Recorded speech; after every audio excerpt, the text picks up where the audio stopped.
Welcome to my YouTube channel মনীষদের বাণী। Hello বন্ধুরা, কেমন আছেন আপনারা? আশা করি সবাই ভালো আছেন। তো আমার নাম রাহুল দাস। আজকে আমি এই ভিডিওটিতে আপনাদের শোনাবো ডক্টর বি.আর. আম্বেদকরের জীবনী, যা আপনাদের মন জয় করবে। তো চলুন বন্ধুরা, দেরি না করে ভিডিওটি শুরু করা যাক। ভূমিকা: ডক্টর বি.আর. আম্বেদকর অর্থাৎ ভীমরাও রামজি আম্বেদকর অথবা বাবা সাহেব আম্বেদকর ছিলেন একজন ভারতীয় ব্যবহার শাস্ত্রজ্ঞ, জুরিস্ট, রাজনৈতিক নেতা, বৌদ্ধ আন্দোলনকারী, দার্শনিক, চিন্তাবিদ, নৃতত্ত্ববিদ, ঐতিহাসিক, সুবক্তা, বিশিষ্ট লেখক, অর্থনীতিবিদ, পণ্ডিত, সম্পাদক, রাষ্ট্রবিপ্লবী ও বৌদ্ধ পুনর্জাগরণবাদী। তিনি হলেন ভারতের সংবিধানের প্রধান স্থপতি। জন্ম ও পরিচিতি: 1891 সালের 14 এপ্রিল ডক্টর ভীমরাও আম্বেদকর, অসাধারণ নেতা যিনি পরবর্তীতে দেশের কার্যক্রম সুষ্ঠুভাবে পরিচালনার জন্য সবচেয়ে প্রয়োজনীয় সংবিধান নিয়ে এসেছিলেন, মধ্যপ্রদেশে তার পরিবারে 14তম সন্তান হিসেবে জন্মগ্রহণ করেছিলেন। তার পিতার নাম ছিল রামজি মালোজি সাকপাল ও মাতা ছিলেন ভীমাবাই। বলা হয়ে থাকে যে তিনি জন্ম থেকেই প্রতিভাবান, কিন্তু ভীমরাও আম্বেদকর মহার জাতিতে জন্মগ্রহণ করেছিলেন, যা অস্পৃশ্য এবং নিম্ন শ্রেণীর হিসেবে বিবেচিত হতো। ফলে তার জীবন কষ্টে ভরে যায়। আম্বেদকর সহ নিম্ন বর্ণের সকল সদস্যরা উচ্চ শ্রেণীর লোকেদের কাছ থেকে বিচ্ছিন্নতা, বিব্রত এবং কুসংস্কারের সম্মুখীন হয়েছিল। এমনকি স্কুলেও তার শিক্ষকরা বৈষম্যের শিকার হন। এমনকি তাকে পানির পাত্র স্পর্শ করতে দেওয়া হয়নি। স্কুলের পিয়ন তার জন্য পানি আনতেন, আর যাই হোক, পিয়ন অনুপস্থিত থাকলে তাকে পানির প্রবেশাধিকার থেকে বঞ্চিত করা হতো, এবং এইভাবেই এই বৈষম্য তাকে একটি সম্পর্কে চিন্তা করতে শিখিয়েছিল, এবং তিনি তার প্রবৃত্তি অনুসরণ করে ইতিহাস তৈরি করেছিলেন। শিক্ষা জীবন: আম্বেদকর ছোটবেলা থেকেই প্রতিভাবান ছিলেন। সে কথা তো আগেই বললাম। 1907 সালে তার মাধ্যমিক পাশ করার পর আম্বেদকর তার শিক্ষা চালিয়ে যান এবং 1912 সালে তিনি তার স্নাতক সম্পন্ন করেন। 1913 এবং 1915 সালের মধ্যে তিনি প্রাচীন ভারতীয় ব্যবসায়ের উপর একটি থিসিস লিখেছিলেন। আম্বেদকর তার শিক্ষা অব্যাহত রাখেন এবং 1915 সালে তিনি কলম্বিয়া বিশ্ববিদ্যালয় থেকে অর্থনীতিতে স্নাতকোত্তর করেন। 1917 সালে তিনি তার ডক্টরেটও পেয়েছিলেন। 1917 সালে তিনি লন্ডন স্কুল অফ ইকোনমিক্সে যান। যাই হোক, অর্থের স্বল্পতার কারণে তিনি সময়ের জন্য তার ডিগ্রি শেষ করতে অক্ষম হন। তবে কিছু সময় পরে তিনি আবার লন্ডনে চলে যান এবং একই কলেজ থেকে ডিগ্রি শেষ করেন। আম্বেদকর প্রায় 64টি বিষয়ে বিশেষজ্ঞ ছিলেন।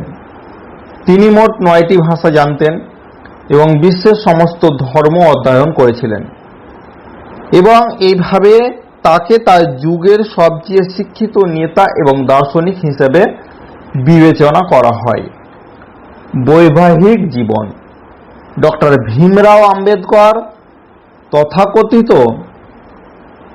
দলিতদের জন্য ত্রাণকর্তা। 1906 সালে রমাবাই আম্বেদকরকে বিয়ে করেন এরপরে তাদের যশবন্ত নামে একটি ছেলে হয়। তিনি আবার বিয়ে করেছিলেন, কারণ দুর্ভাগ্যবশত রমাবাই 1935 সালে দীর্ঘস্থায়ী দুরারোগ্য রোগের পরে মারা যান। ভারতীয় সংবিধানের খসড়া অংশ নিয়ে কাজ করার পর ডক্টর ভীমরাও আম্বেদকর বিভিন্ন উপসর্গের সাথে অসুস্থ হয়ে পড়েন, যার কারণে তিনি রাতে ভালো ঘুমাতে পারতেন না, কারণ তার পায়ে প্রচণ্ড ব্যথা ছিল এবং তার ডায়াবেটিসের সমস্যাগুলিও আরও জটিল হয়ে গিয়েছিল। ফলস্বরূপ তাকে ইনসুলিন নিতে বাধ্য হতে হয়। এইভাবে তিনি ওষুধের জন্য মুম্বাই যান,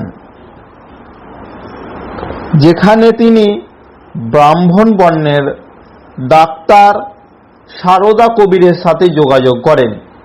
এরই ধারাবাহিকতায় 1948 সালে তারা দুজনে বিয়ে করেন। বিয়ের পর ডক্টর সারদাও তার উপাধি পরিবর্তন করেন এবং এইভাবে সবিতা আম্বেদকর নামে ডাকা শুরু করেন। একজন প্রয়াসী সমাজ সংস্কারক হিসেবে অবদান। তার কর্মজীবন জুড়ে অনেক ভারসাম্যহীনতা বোঝার পরে ডক্টর বি.আর. আম্বেদকর সামাজিক পরিবর্তনের দায়িত্ব গ্রহণ করেন এবং সর্বভারতীয় শ্রেণী সমিতি গঠন করেন। তিনি সমাজ সংস্কারের একজন উৎসাহী সমর্থক ছিলেন, তার জন্য সমিতি গঠন করেছিলেন। অস্পৃশ্যতার চর্চা, নিম্নবিত্তকে মন্দিরে প্রবেশের অনুমতি না দেওয়া এবং অন্যান্য অনেক বৈষম্যের মতো পূর্ববর্তী সমস্ত ভারসাম্যহীনতার মধ্য দিয়ে তিনি সংস্কারের চেষ্টা করেছিলেন। ব্রিটিশ আধিপত্যের কারণে এটি মোটেই সহজ ছিল না।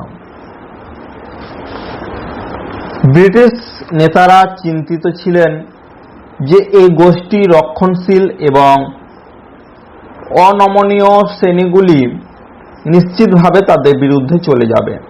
থেমে না গেলেও নিম্নবিত্তকে সমর্থন দিতে থাকেন।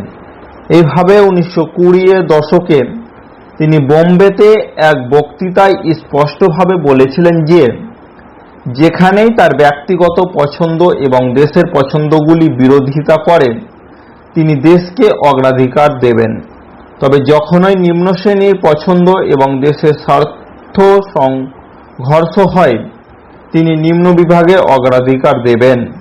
সেটা সবাই বুঝতে পারে, আর সেখান থেকে তিনি হয়ে ওঠেন দলিতদের ত্রাণকর্তা। এইভাবে তিনি সমস্ত দলিতদের প্রত্যাশার দ্বারে দাঁড়িয়েছিলেন এবং নিম্ন অংশের সম্মান নিশ্চিত করার জন্য শেষ নিঃশ্বাস পর্যন্ত লড়াই করেছিলেন। 1920-এর দশকে তিনি বেশ কয়েকটি অহিংস ধর্মঘটের নেতৃত্ব দেন।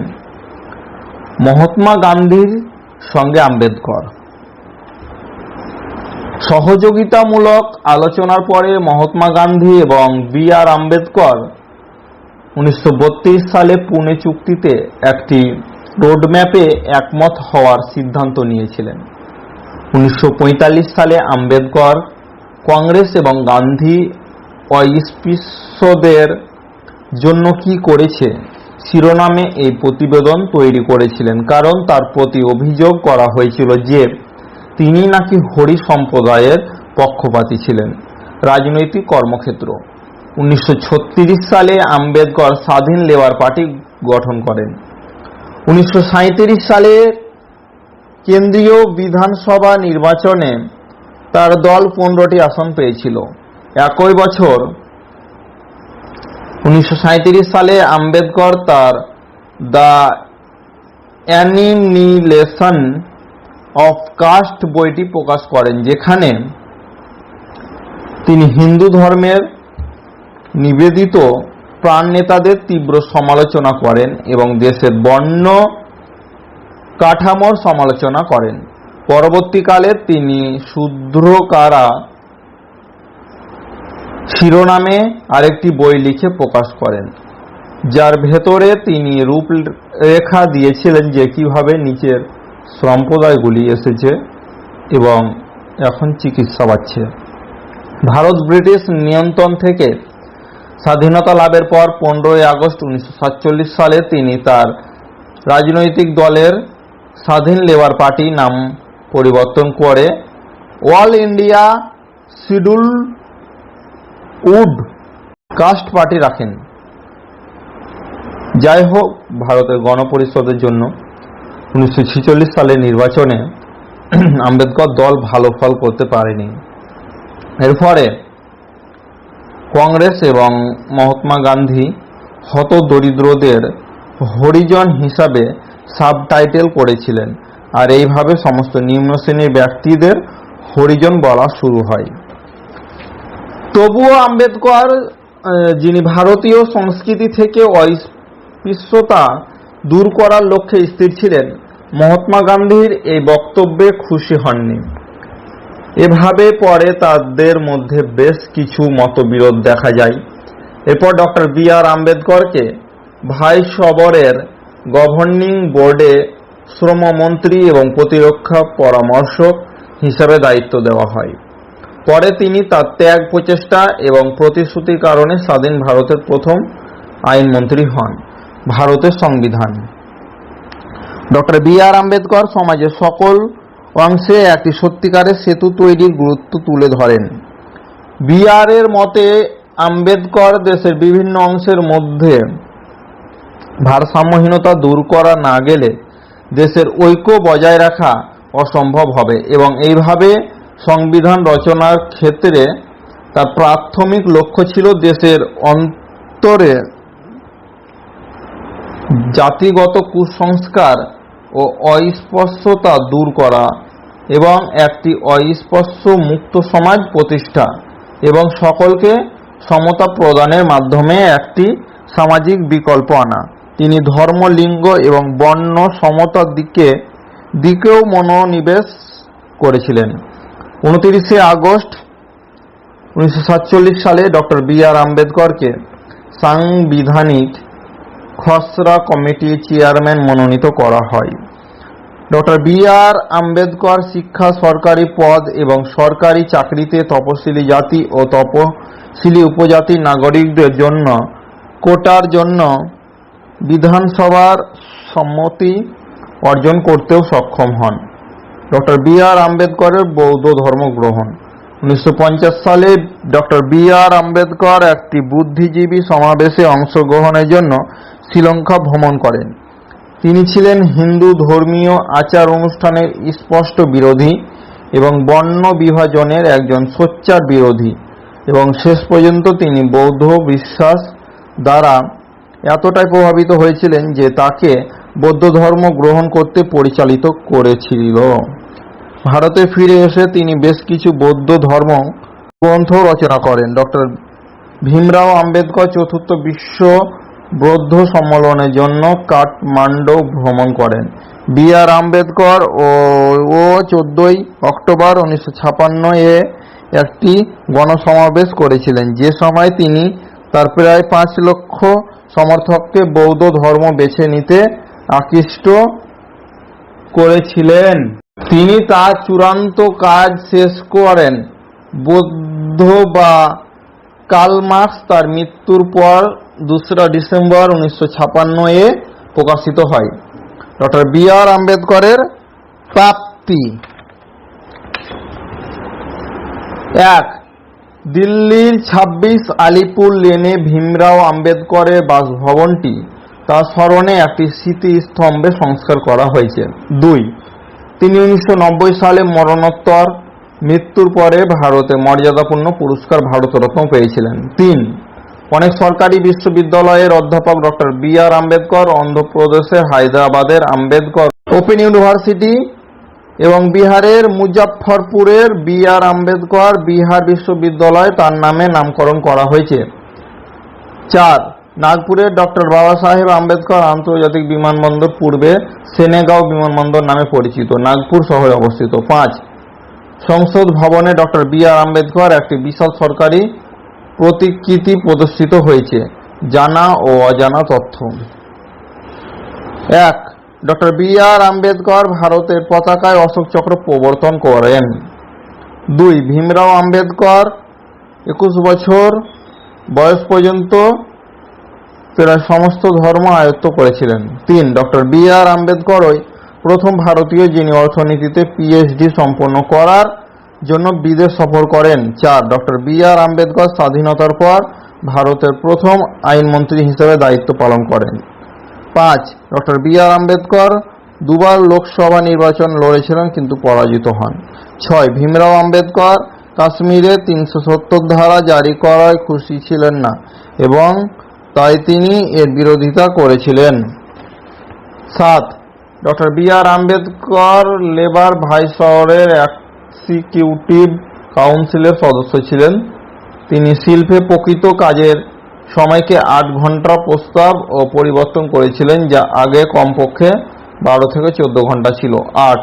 বাবা সাহেব একজন মহান পাঠকও ছিলেন এবং বলা যায় যে তার ব্যক্তিগত বইয়ের সংগ্রহে 50,000-এরও বেশি বই রয়েছে, যা বিশ্বের বৃহত্তম বই সংগ্রহ হতে পারে। 9. বৌদ্ধ ধর্ম গ্রহণ এবং হিন্দু ধর্ম ত্যাগ করার সময় আম্বেদকর 22টি অঙ্গীকার করেছিলেন, যার মধ্যে একটিতে তিনি বলেছিলেন তিনি কখনোই কৃষ্ণ এবং রামকে উপাসনা করবেন না, যাদের ঈশ্বরের অবতার বলে বিশ্বাস করা হয়। 10. আম্বেদকর ছিলেন বি আর আম্বেদকরের আসল উপাধি। যাই হোক, মহাদেব আম্বেদকর বি আর আম্বেদকরের প্রশিক্ষক, যিনি তাকে অত্যন্ত পছন্দ করতেন। একাডেমিক রেকর্ডে তার উপাধি পরিবর্তন করে এটিকে আম্বেদকর হিসাবে তৈরি করেন। ডক্টর বি আর আম্বেদকরের মৃত্যু। ডক্টর বি আর আম্বেদকর 1954 এবং 1955 সালের মধ্যে তার ক্রমবর্ধমান স্বাস্থ্য সম্পর্কে খুব চিন্তিত ছিলেন। যখন তিনি ডায়াবেটিস, অস্পষ্ট চাক্ষুষ তীক্ষ্ণতা এবং অন্যান্য বিভিন্ন ব্যাধিতে আক্রান্ত হয়েছিলেন, যার সবগুলি তার স্বাস্থ্যকে ঝুঁকির মধ্যে ফেলেছিল। তার স্বাস্থ্যের অবনতিজনিত কারণে তিনি 1956 সালের 6 ডিসেম্বর মৃত্যুবরণ করেন। আম্বেদকর জয়ন্তী পালন। আম্বেদকরের স্মৃতিসৌধ ডক্টর বি আর আম্বেদকরকে মানবাধিকারের প্রতি তার প্রতিশ্রুতি এবং নিম্ন বিভাগের উন্নতির জন্য তৈরি করা হয়েছিল। এছাড়াও তার জন্মবার্ষিকী প্রতি বছর 14 এপ্রিল আম্বেদকর জয়ন্তী হিসাবে স্মরণ করা হয়। এই দিনটিকে জাতীয় ছুটি ঘোষণা করা হয়। আম্বেদকর জয়ন্তী ভীম জয়ন্তী নামেও পরিচিত। এটি অবশ্যই ইঙ্গিত দেয় যে তিনি এখনও তার সহ-নাগরিকদের দ্বারা দেশে তার উল্লেখযোগ্য অবদানের জন্য স্মরণীয়। উপসংহার: ডক্টর ভীমরাও আম্বেদকর মানবতার জন্য তার অসংখ্য অবদানের জন্য প্রশংসিত। তিনি দলিতদের অধিকারের জন্য অনেক সংগ্রাম করেছিলেন। সেই সময়ে যখন দলিতরা অস্পৃশ্য হিসাবে বিবেচিত হয়ে অপমানিত হয়েছিল, তাকে বেশ কয়েকবার বিব্রতকর পরিস্থিতির সম্মুখীন হতে হয়েছে, কিন্তু তিনি কখনো সাহস ছাড়েননি।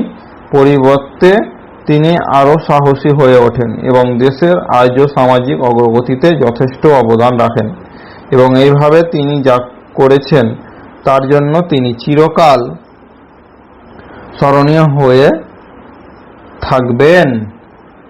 ভিডিওটি আপনাদের ভালো লাগে থাকে তাহলে ভিডিওতে লাইক, কমেন্ট, শেয়ার করবে। আর এই ধরনের নতুন নতুন ভিডিও পেতে আমার চ্যানেলকে সাবস্ক্রাইব করতে একদম ভুলবে না। দেখা হবে পরবর্তী কোনো ভিডিওতে। ভালো থাকবেন, সুস্থ থাকবেন। থ্যাংক ইউ, ধন্যবাদ।